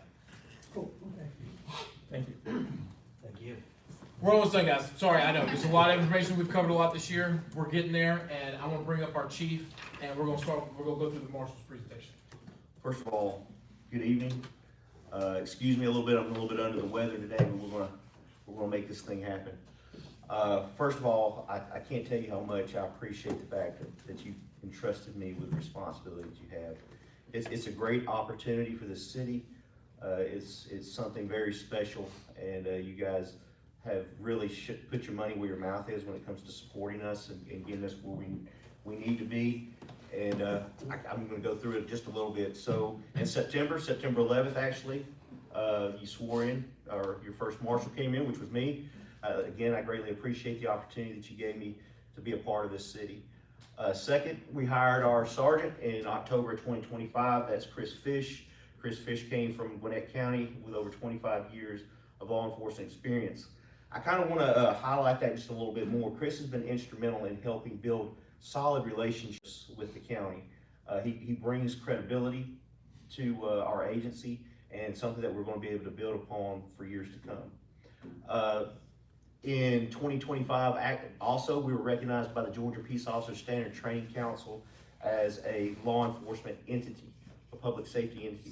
What Georgia Post does, Georgia Post actually regulates our certifications, right? It really doesn't do much for the agency, but it regulates our certifications, allows us to go to training, keeps track of our training, makes sure that we're holding the standards as peace officers. And then we established our originating agency identifier, or ORI. So in the future, what does that mean, an ORI? An ORI gives us the ability to run criminal histories, it gives us the ability to do driver's histories, but it does a little bit more than that. It also gives us the ability to apply for grants well into the future, but it also is how we'll keep track of our crime statistics later on when we start putting our crime statistics in. It's very important in the originating of the agency. That's why it was so important for us to get that ORI number, so we can start looking more like a public safety agency. Of course, we restriped 3 marshals vehicles for patrol use. That equipment you also approved to come in, so that equipment will hopefully be getting installed here pretty soon. The acquisition of Justice One, which will be our report management system. That'll be what we put reports in. That'll be how we report our crime statistics. As of right now, you will have 2 entities reporting crime statistics. Primarily, it'll be coming from Gwinnett County PD, who will report our type A crimes, and if anything that we handle, we'll be reporting in with our ability to report into NIBRS, which is the National Incident Reporting System. Then, much of the equipment, you know, that you approved last year, we've gotten most of that equipment in. We're still waiting on a couple things. The biggest thing we're waiting on are our computers. We're getting those in. That's kind of the brain of everything that goes on in that car, right? It's going to be the brain of our radios. It's going to be the brain for our cameras, our body-worn cameras and all that. And they should be on their way pretty soon. And we'll start seeing the marshal's cars out a little bit more. You should be seeing them out more now. They have been out on the road a little bit, back and forth doing things. So they have been, Sergeant Fish has been handling some things out there. And then training. We have to wait on our tasers because we have to get the training. We're waiting on a couple more things to come in for the tasers again. And then once we get those, we'll be able to have our training with our tasers. Can go next slide. But as of right now, the code enforcement vehicles will be slick tops. They'll have amber and white lights in them, so when they pull on the side of the road, have to deal with signs or something like that. And then, of course, the marshal's vehicles will have your traditional lights. Next slide, please. And then moving on to 2026. Of course, we moved in our new suite. I don't know if I'd come over there tonight. I think the whole staff over there is sick. Chris is hanging in like a hair in a biscuit right now. Sometimes I wonder if my Batman or him Robin or me robbing him Batman. He keeps me running. He keeps me honest, right? We're going to restripe 2 additional ones in the code enforcement. Actually, we've already got that completed, so that's up and running. We're also hiring 2 code enforcement civilian officers. One we gave a conditional offer to this week. He accepted, so they should be on board in the next couple of weeks. He comes from Gwinnett County. We're kind of excited to have him. He's been in this area and knows the code, so it's going to be a pretty much plug and play with that individual. Then we're in the process of currently waiting on some firearms and things like that to come in. Those we're at the mercy of the manufacturers, but fingerprint scanner, those parts have been ordered, so we'll be able to do our criminal histories not only for us but also for the city. Any types of checks we need to do for alcohol license or permit. And then I kind of just want to tell you, you give me the ability to hire great staff. Right? It's really important when I look with the 3 individuals we have right now. We have almost 90 years of service in public safety with 3 individuals. Jennifer Leith, who we hired from Gwinnett County, also was a dispatcher, crime analyst. She had 29 years there and comes here to be our terminal agent coordinator, and we're really just happy to have her as well. So there's good people in place, and we continue to move forward. I think that Mulberry deserves the best, and we're able to give them that so far. So thank you again for your support and your continued support as we move forward in this endeavor, because I know I don't have a lot to tell you about how much money we brought in and all that. We're just taking all the money right now. So. Well, got big plans for you, buddy. Yeah. I'm open for any questions you have. Just thank you. Appreciate all your hard work. Yeah. All right. Yeah. Thank you. Thank you Thank very you. much. Yeah. Thanks. You all will now hear from legal and then from myself. Could you pull up a slide from financial and revenues for me? Now, I was initially worried that I was gonna have to fight her after that presentation for so much she done. But now I'm more worried about the marshal because I don't want to touch the dais. So I'll just stand back a little bit because I'm not going back in their office. Not that one, the one that listed all the monies that they got. One before that, right? One before that. There it is. Oh, he's talking about my screen. Well, I'm not, I'm talking about the revenue sources. Okay. That's the one. First of all, let me tell you that the job that you've given me is a jack of all trades. And when I hear everybody here tonight, I've heard all the different things they've done. I go, I was there. I did that. We talked about this. We talked about that. And I think what it really is, this has been a team effort from everybody. There has not been anybody that didn't reach into somebody else's silo and help make it work. And that's what we've done. It was just listening to the marshal and the marshal was talking about the ORI number that he had gotten.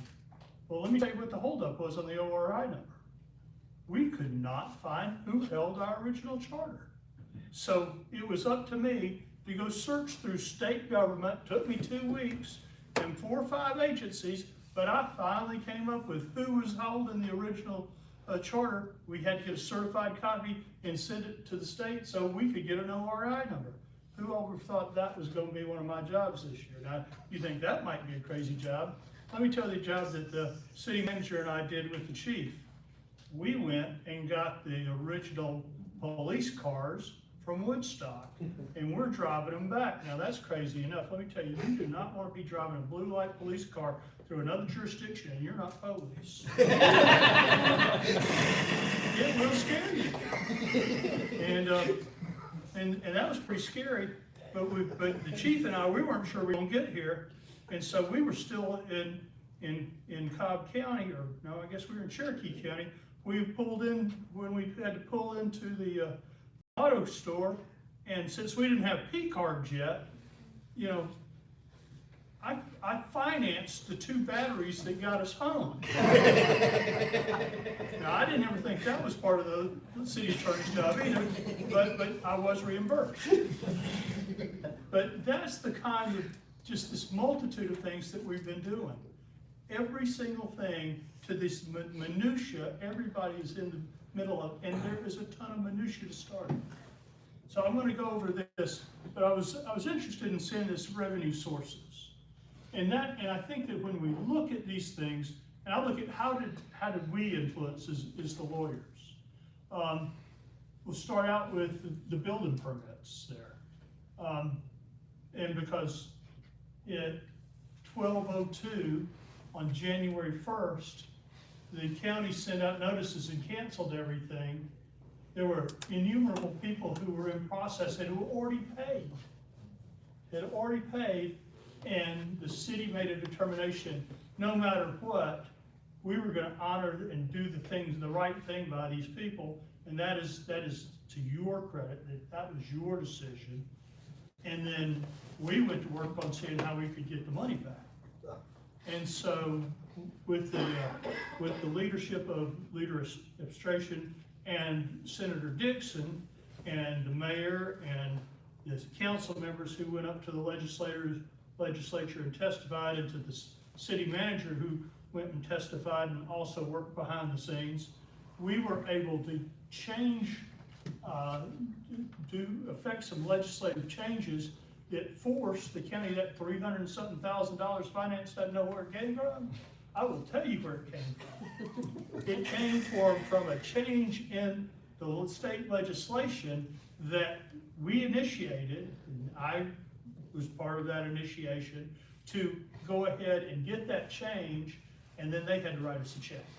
And that was, we don't know if it was all the money, but that was over $300,000 of money that they took that they were not going to give us originally until I drafted the original legislation and we got that back to the legislature. So that's one thing.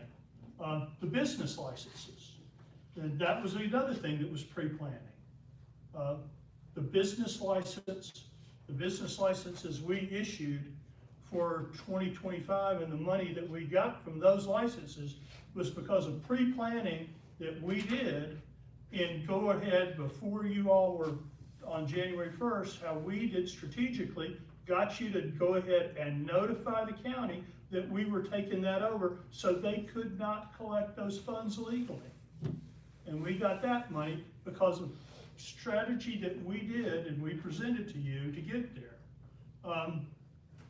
Same thing, the big one really is that $4.3 million.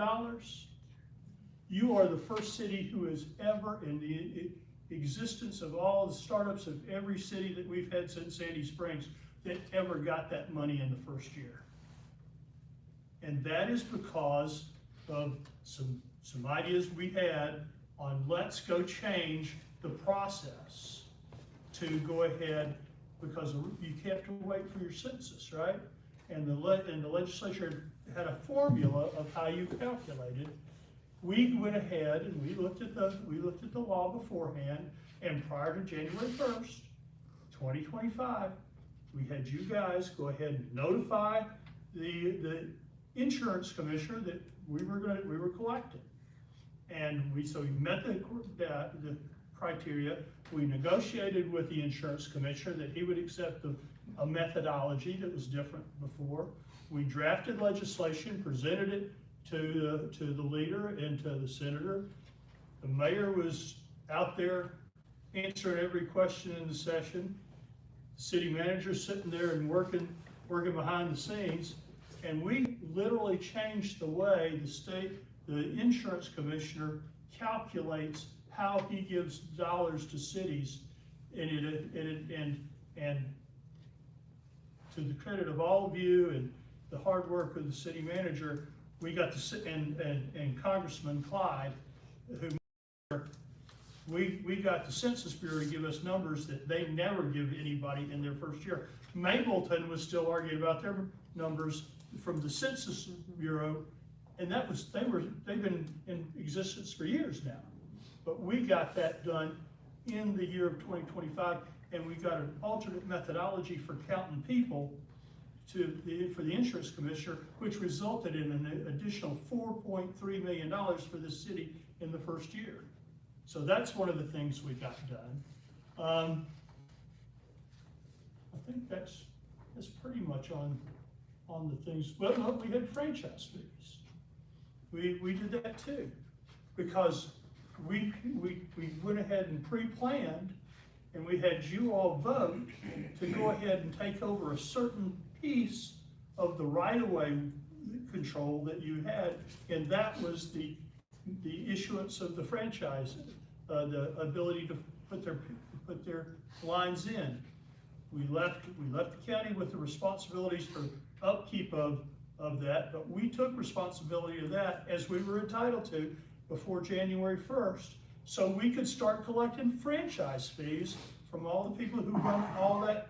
I don't know what it is, Tim, but you know all that. Thank you. Yes, but all that. I know how to get you the money. I just don't know what it is. So we did that. And what I'm talking about is that strategy. And those are the things that I think that we brought to you, that we maximize our ability to have monies in the first year. Now, let me say that you, the council, and the city manager, and they told me I only had about an hour to talk to you. No. Because he's looking at but we did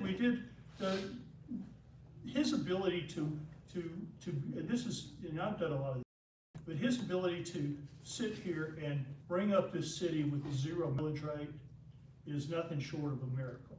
And to be able to deliver, for you all to be able to deliver services that you're delivering at the rate that you're delivering, is nothing short of a miracle with a 0 millage rate too. But you have done that. Now, after all this, I'm gonna just tell you what we did. We drafted and reviewed or implemented, and Rebecca did the lion's share of all the foundational ordinances to start the city.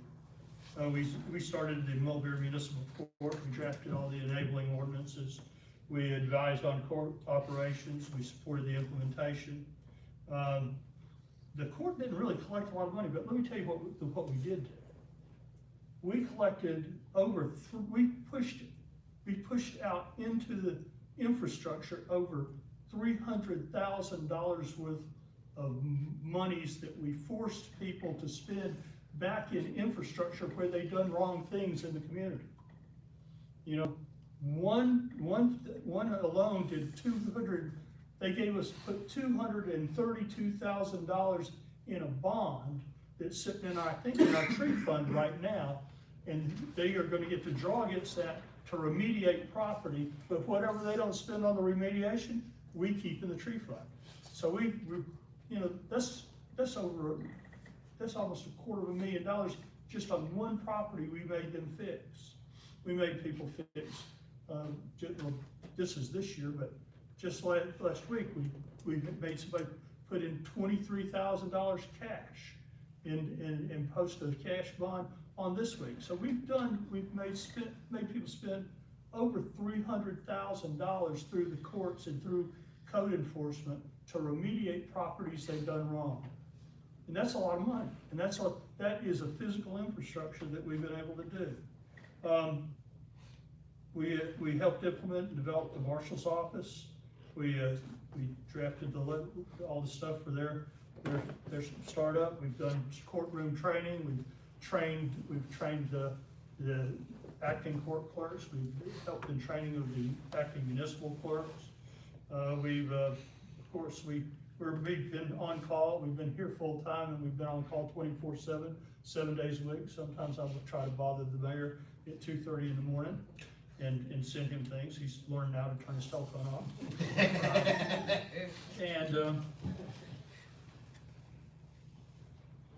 And I guess the other thing that we did is this, I think, was a big import, is we worked with the legislature and with the city manager and the big annexation legislation, and we captured quite a number of the larger properties that are right around our city, and for the purpose of, we didn't take a lot of people, but we took larger properties because you had seen that there was an unrestrained rezoning that was adjacent to our city that was going to impact our city, and you took control, and we were thankful to be able to help you do that, of those larger properties, so that it would not, county zonings would, on big pieces of property, were not going to adversely affect our citizens, and actually the people who came in, they were going to be better off too from what you did in changing that.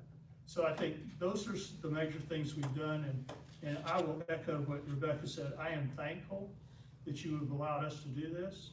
It brings to me and my staff a lot of fulfillment that we have jobs that are able to help you and help the citizens of Mulberry, and we look out with pride at everything that you've done and everything that all the staff has done, and thankful and hopeful that we can continue that in the future. Thank you. I'll say real quick too, is that I'm a lawyer by trade, and this man, we get the value we get of having him on this team. There are law firms with 20 to 30 lawyers that do not know what this man knows. And so we get, for the cost of one lawyer, we get better than I see at firms with 20 to 30 lawyers. So thank you, Bill. Thank you, appreciate that. I couldn't do it without him. Yeah. I'm gonna wrap up this so we can get the last two items and get out of here.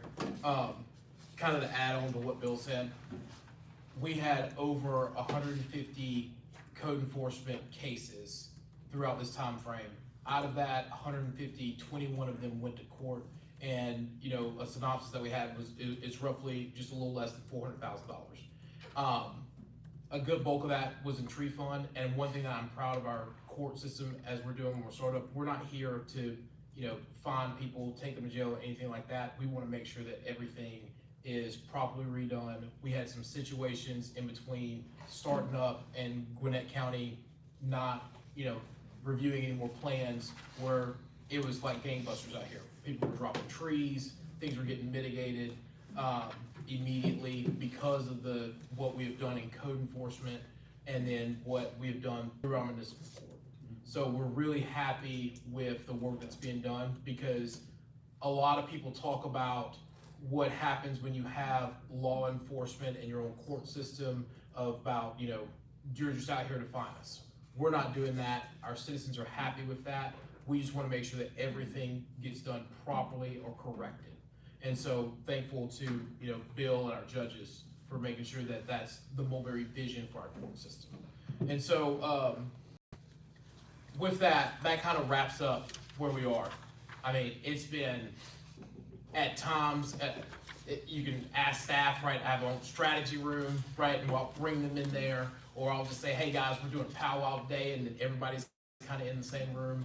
I'm very thankful for the team that we're building here to deliver an innovative city for the citizens out here in Mulberry. And thank you all for giving us all this opportunity. Yeah, well, and then I'll be quiet and everybody's ready to go home. We're Super Bowl Sunday weekend, right? And we all know you cannot have a strong football team without a quarterback that is running 100 different directions, that's managing left, right, and center at any given moment, that's anticipating the defense before it's coming at you. That is this guy right here. And this city, I'm telling you right now, we would not be in the position that we are today without Jamie Palmer. So will you join me in thanking Jamie Palmer?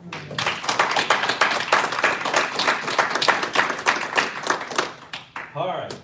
Let's get it done. We got All two right. more items. Let's We're gonna move move on. on. We're gonna move out of All here. right. Action item M's, A, CPL's contract renewal. So when, again, one of the things that happened, we gotta do contract renewals. You're gonna see all these come up. The beautiful thing about our city is that, we only have, what are we at, 7 now? 7, we will be capped at 10, right? We'll have 9 employees by the end of this month, and that are actual city employees. Everybody else out of a staff that will be 52 or so, the rest of them are consultants. And so the great thing about that is that allows for a little bit of flexibility, that allows a little bit of nuances. We can kind of balance out some things financially, because if we need, a little bit more manpower on one end, then our private, sector partners can kind of help us with that. So the first one that y'all will see is the big bulk of the things, and that is with, CPL. CPL handles all of our building inspections, site inspections, as y'all already saw, and we want to do a new contract, restructuring a little bit from where we were, and shuffle the deck a little bit. Code enforcement will now come in-house with our marshals, as we've been talking about and what we've been prepping for. We will move some people who were with code enforcement part-time under the CPL contract to site inspections to kind of help with the erosion control stuff. And then we will add a additional person to kind of help with the front desk with emails, so we can get a fast rate for emails responses, call responses, and a little bit more front-end questions when people come in and need to have some questions about planning or business license. So my request now is that you all approve and for the mayor to sign a renewal with CPL for this contract. All right, any questions for the city manager about this contract? I think we gotta make some corrections, right, on it. So is it a renewal or is this a new contract? Like, do we have the ability? So the city, the way that we have it is, it's all a new contract, right? Okay. So So we're renewing their scope of services with. Renewing their scope of services, with brand some new change contract. to- Yeah, got it. Yep. Okay, perfect. May I make a motion, Mr. Mayor? Sure. So So first off, hold on, sorry. Oh, sorry. One Sorry, change. Councilman. Is there any other questions first before we get a motion on the table?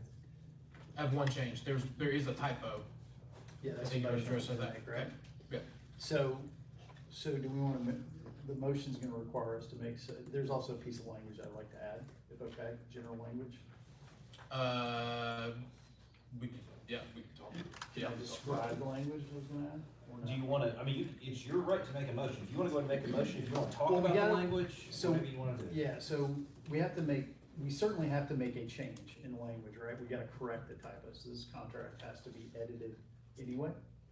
And so that's one element. So on Exhibit B fee schedule, there is a section where it, written says 75, and then it says 50% numerically. So we just need to change the written portion of that to read 55%, excuse me, 50%.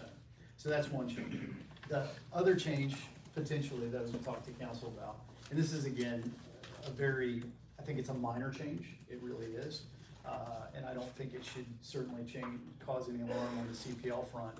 In Exhibit A, Scope of Services, Section 1, last bullet, the contractor shall, last bullet, I was gonna add a sentence, and the sentence would simply say, CPL leadership, in conjunction with city manager, will utilize communication best practices to provide insight to mayor and council regarding efficacy of CPL services. So basically the idea being that CPL in conjunction with city manager will just use best practices to make sure that we understand the efficacy overall of the services. And how you best pursue that is your prerogative along with CPL from a best practices standpoint. I think it keeps it macro oriented enough that it shouldn't cause alarm with CPL. Can you say that one more time? CPL leadership in conjunction with city manager will utilize communication best practices to provide insight to mayor and council regarding efficacy of CPL services. I think the question that staff would have is, what do you mean by best practices for communication? Well, that's why I said it's general enough. I think if we start getting into, we don't have, obviously there's a number of, you guys have cited 100 KPIs up here, right? And you know what those are, CPL knows what those are. So I think we can even just say best practices. Because I mean, you guys know, and it's gonna change. We're gonna change as a city into the future. I think that makes that last bullet, at least in my opinion, I think it makes it carries a bit more weight for everybody because it allows you, it's basically indicating CPL in conjunction with you, not the other way around, right? Because it's I think they're leading the charge on the services that they're delivering to the city, and I think that is not correct, okay. So we lead the charge. My staff leads the charge from a city standpoint. So we have what we call the city manager's office, which again consists of myself, Kelly, Bill. Do you not like the language that is being added? Is that you would prefer that that's not in there? I'm at the will of the council. So it's what for the council to decide. That's why we want to make sure that we So define. let me just address this with the rest of the council. If you guys read the last bullet on there, right? One of the just overall observations I have, CPL is doing a great job. There's my experience with contracts of this size are generally, they can be encumbered with lots of KPIs, a bunch of them. And you can go get wrapped around the axle with the KPIs. We have intentionally recognized that we want to allow this thing to be macro enough to ensure that we can deliver the services that we're going to require from a city perspective into the future. That's fine, I agree with that, I understand the rationale. That last bullet, I think, in the suggested language that I'm advocating for, I think will allow that we, is a vehicle that ensures that CPL understands that we have to, as city council, mayor, we have to have some mechanics that allow us to understand if the efficacy of the services that we have contracted are being delivered in a way that is good for the city. So that's all I'm suggesting. Councilman, I think my only concern with that is, so CPL theoretically reports to Jamie, right? And then Jamie addresses us. And so I think what my proposal to you would be is instead of, I'm not sure it would be proper to put requirements on CPL to bring information to us. I think that is, if Jamie wants that information, he can request that. That's fair. I think what would be make more sense would be if we want to come up with a separate policy outside of maybe the four corners of this agreement, that Jamie reports certain information to us on whatever schedule you deem appropriate. That probably is a more appropriate chain of command. Okay, understood. Right, does that suffice, or does that satisfy your concern? 100%. I think I just, and you and I have had this conversation before, so hopefully I'm not. It's, and the council hopefully understands the direction I'm going in, which is just making sure that you guys are doing a great job. We've got KPIs. We just want to make sure that that carries on, right? That we have a vehicle to make sure that we can do that. But I think, as you suggest, Mr. Mayor, we can do that outside of this, so. Maybe we build something, And we're, a policy type where the reporting is to us quarterly, some cadence. some other mechanism, and Right. as we've all discussed, we're kind of at times building the plane. Right. As we're flying it, so, okay. I think the responsibility of the communication falls on myself. Right. Fair enough. So I think Fair the enough. structure would be like whatever you all decide to do, that you want to communicate from any department would just be a directive from you all to myself, and then I produce that information to you. And I think we can make something concrete. We can put that as an agenda item at one of the next meetings. We can come up, we can discuss that. We can feel bridge is- into that. Yeah. We've already talked about that, so that's perfect. Okay, fair enough. So I think that, there would be only that item then that we've discussed, which is just a edit to the language, a typo. Okay. I'm happy to make that motion. whenever Sure, you go, want. if you want to make the motion to amend, that would be great. Okay, so, Mr. Mayor, I'd make the motion to amend the service agreement with the city of Mulberry and CPL, specifically Exhibit B, fee schedule. In the base service fee, there is a starred item that we need to change the language in the first sentence, where it reads written 70-5%, needs to be amended to read 50% written. Okay, we have a motion to amend on the table. Do I have a second? Second.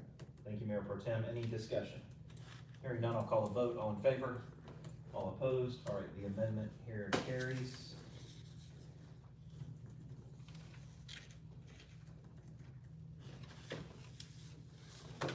All right,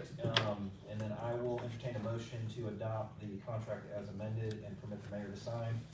I'll make a motion to adopt the CPL and Mulberry contract as amended and allow the mayor to sign the contract. Thank you, Mayor Pro Tem. Do I have a second? Second. Thank you, Councilman Sullivan. Any discussion? Hearing none, I'll call a vote. All in favor?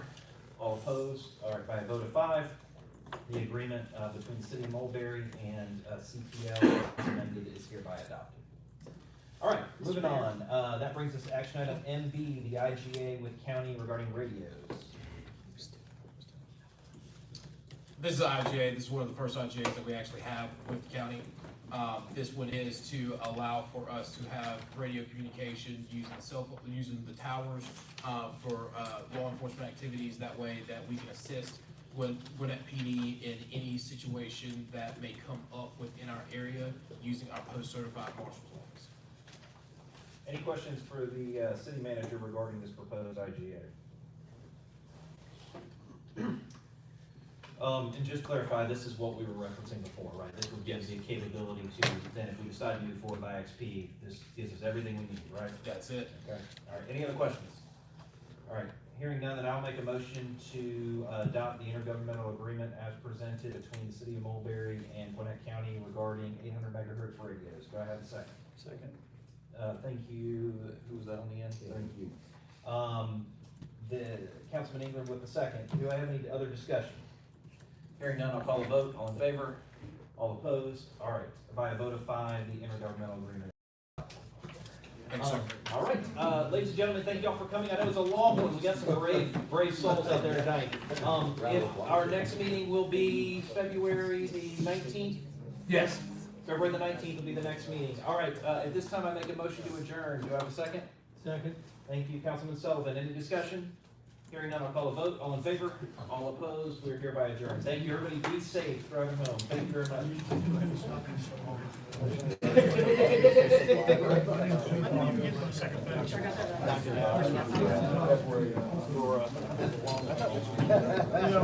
When I was like, James started looking at the watch, I had to stop.